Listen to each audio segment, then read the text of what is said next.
Hi all. Today in our visual audio content we are going to see what love is it. It's really a relationship or beyond that. Yeah, it's coming under the title Love in Six Shades of Grey and a Hint of White. The concept of God is deeply complex, spanning religion, philosophy, psychology, and language. Different traditions interpret it differently, making a single definition impossible. According to a saint, he once said, Prem hi puja hai, prem hi Ishwar hai. That is, love is worship, love is God.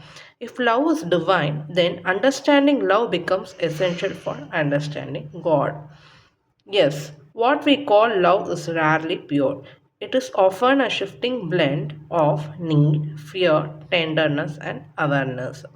It explains devotion and jealousy, sacrifice and possession, longing and loyalty. Popular culture portrays it as pure, transformative, and internal.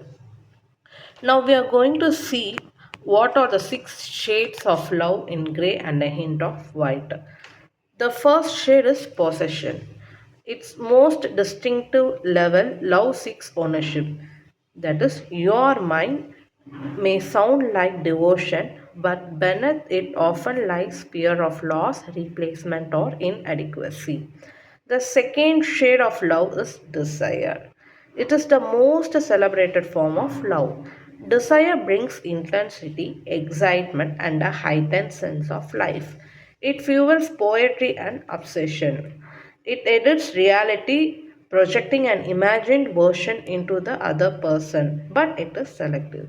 The third shade is dependency, often mistaken for depth. For example, modern romance glorifies incompleteness.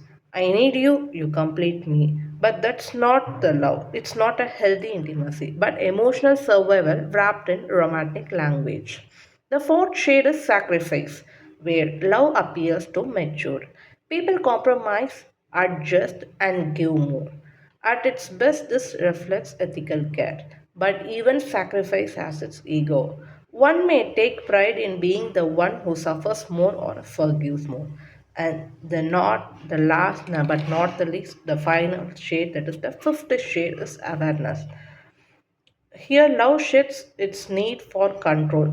One no longer tries to possess, fix, or seek constant reassurance. Instead, one begins to see the other as they are separate, complex, and not an extension of oneself. The sixth is the liberation. At this stage, love is no longer transactional. It does not depend on possession, reciprocity, or even relationship in the conventional sense. What remains is openness, a state of being. Mystics spoke of this love that resembles freedom. This is Prem as Ishvara. But lived experience tells a different story. In everyday life, love often appears as a web of emotional needs. Control disguises itself as concern, dependency masquerades as intimacy, and fear of abandonment presents itself as care. Love is rarely untouched by ego or insecurity.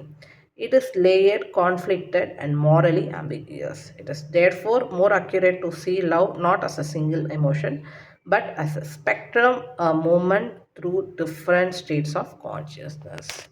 Thank you, and today's the session. Thank you all. Happy hearing.